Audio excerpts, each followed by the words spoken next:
nicht diese Töne, sondern lasst uns angenehmere anstimmen und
Thank you very much.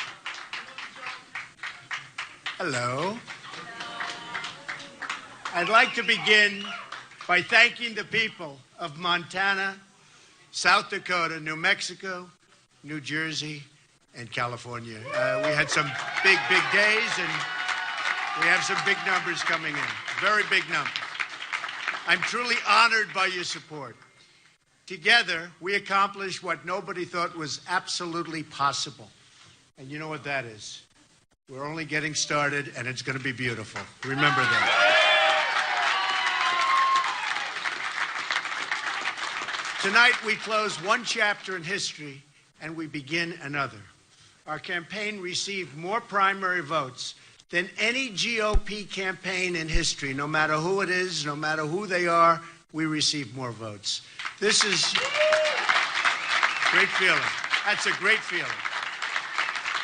This is not a testament to me, but a testament to all of the people who believed real change, not Obama change, but real change is possible.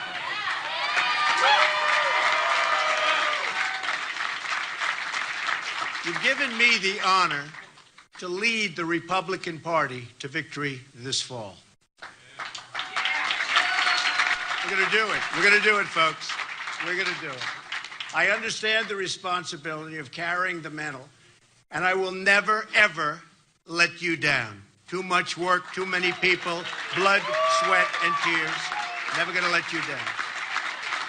I will make you proud of your party and our movement, and that's what it is a movement. Now, recent polls have shown that I'm beating Hillary Clinton, and with all of her many problems and the tremendous mistakes that she's made, and she has made tremendous mistakes, we expect our lead to continue to grow and grow substantially.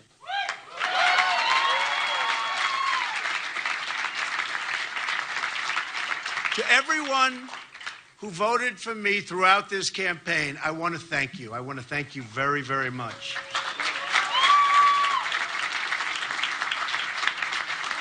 To those who voted for someone else in either party, I'll work hard to earn your support, and I will work very hard to earn that support.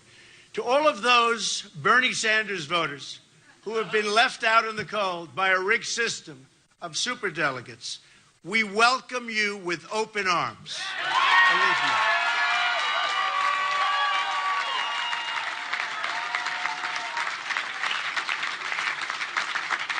And by the way, the terrible trade deals that Bernie was so vehemently against, and he's right on that, will be taken care of far better than anyone ever thought possible. And that's what I do. We are going to have fantastic trade deals. We're going to start making money and bringing in jobs.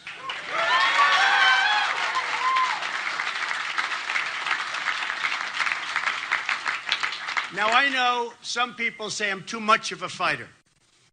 My preference is always peace, however. And I've shown that. I've shown that for a long time.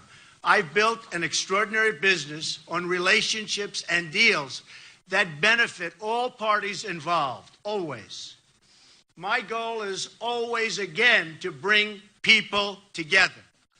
But if I'm forced to fight for something I really care about, I will never, ever back down, and our country will never, ever back down.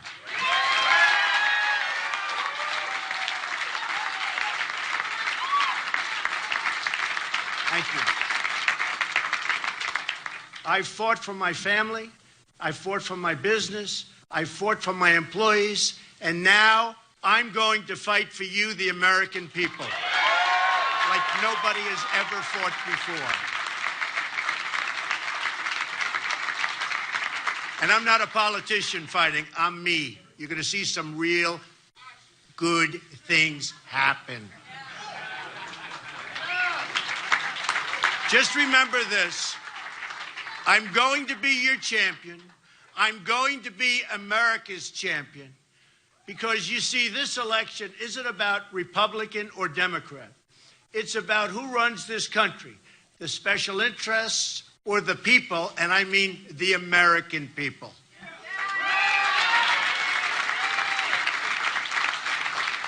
Every election year, politicians promise change.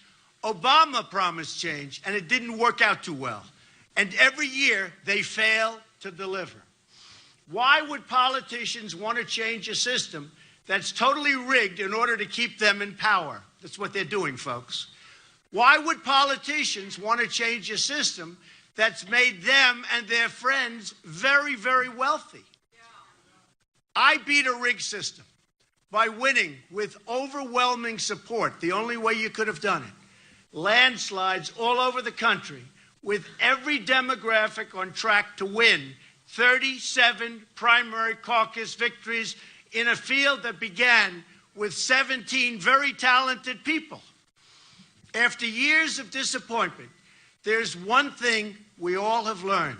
We can't fix the rigged system by relying on and I mean this so strongly, on the very people who rigged it. And they rigged it, and do not ever think anything differently. We can't solve our problems by counting on the politicians who created our problems. The Clintons have turned the politics of personal enrichment into an art form for themselves.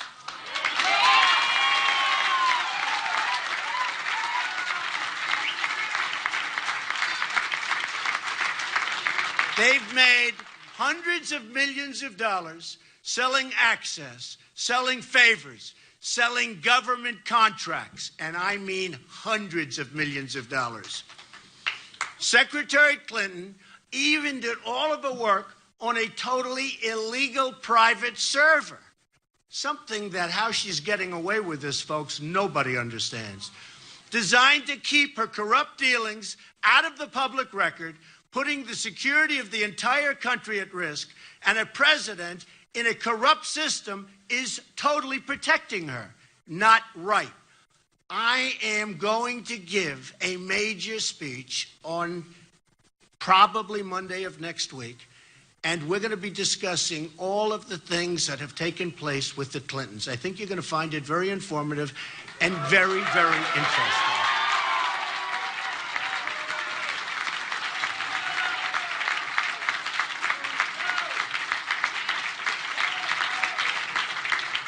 I wonder if the press will want to attend. Who knows? Hillary Clinton turned the State Department into a private hedge fund. The Russians, the Saudis, the Chinese all gave money to Bill and Hillary and got favorable treatment in return. It's a sad day in America when foreign governments with deep pockets have more influence in our own country than our great citizens. I didn't need to do this. It's not easy, believe me. I didn't need to do it. But I felt I had to give back to our wonderful country, which has been so good to me and to my family.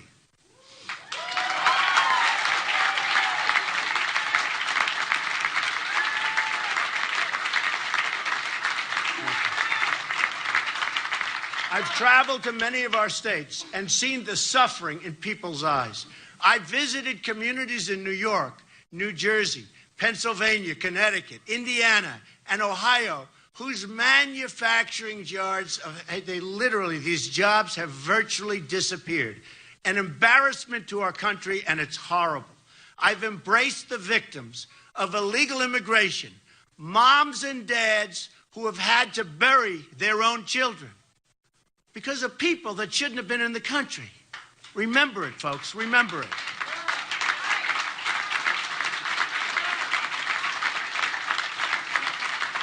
I visited the crumbling cities and the struggling schools. I've seen our dilapidated airports, highways, bridges, and I've compared them to other countries where we see facilities so far superior to ours, it's really not to be believed. Hard to imagine what's happened to our country. America is getting taken apart piece by piece, auctioned off, and just rapidly auctioned off to the highest bidder. We're broke. We're broke. We owe $19 trillion, going quickly to $21 trillion. Our infrastructure is a disaster. Our schools are failing. Crime is rising. People are scared. The last thing we need is Hillary Clinton in the White House or an extension of the Obama disaster.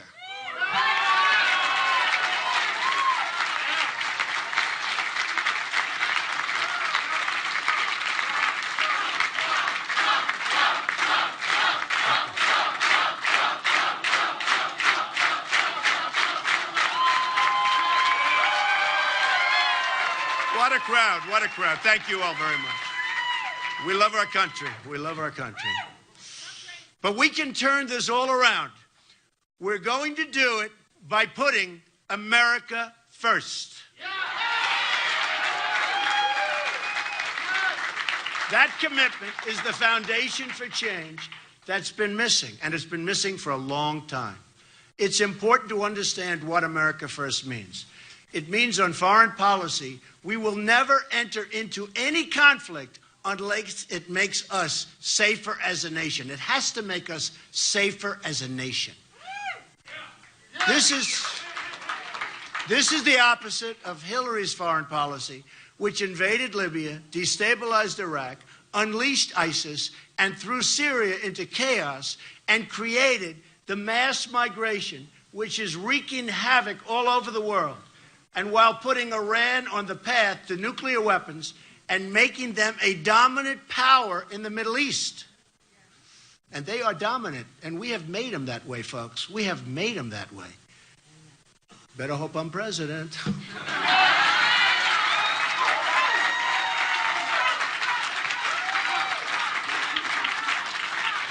On trade, America First means the American worker will have his or her job protected from unfair foreign competition. What's happening there is absolutely a disgrace. No PPP. You're right about that. So, and you mean no PP. We are going, and remember this, we are only going to have great trade deals, okay? We are only going to have that. We're not going to approve, as somebody just said, the Trans-Pacific Partnership, which is a disaster for our country. Almost as bad as NAFTA, signed by Bill Clinton, which has just stripped our country of our factories and our manufacturing and moved them to other places, in particular Mexico.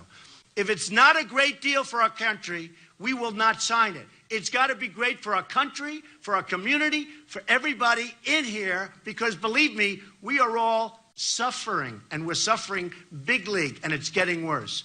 On energy policy, America First means opening up America's great potential to bring wealth and prosperity to our own workers, including our wonderful and hard-working miners who have been absolutely, totally mistreated by this administration.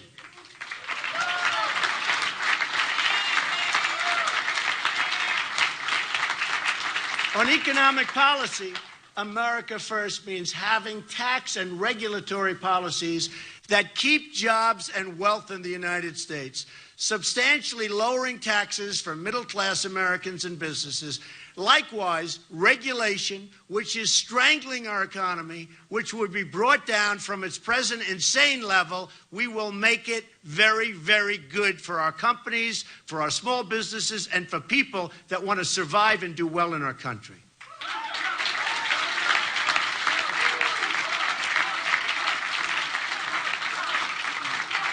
On immigration policy, America First means protecting the jobs, wages, and security of American workers. Whether first or 10th generation, no matter who you are, we're going to protect your job. Because let me tell you, our jobs are being stripped from our country like we're babies. The beauty of America First is that it brings us all together. Every American worker of every background is entitled to the same benefits, protections, and rights and privileges. It's got to be that way. Now, the people in charge say things can't change. I'm here today to tell you that we have to change. We have no choice. We have to change. We're going to put, thank you. We're going to put America back to work. We're going to make our own products. We're going to put America back to work.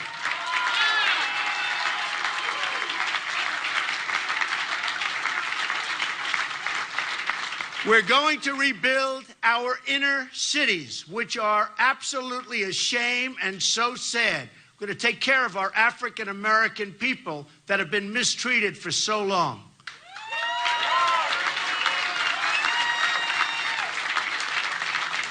We're going to make you and your family safe, secure, and prosperous. Prosperous again. Together, we will put the American people first again. First again.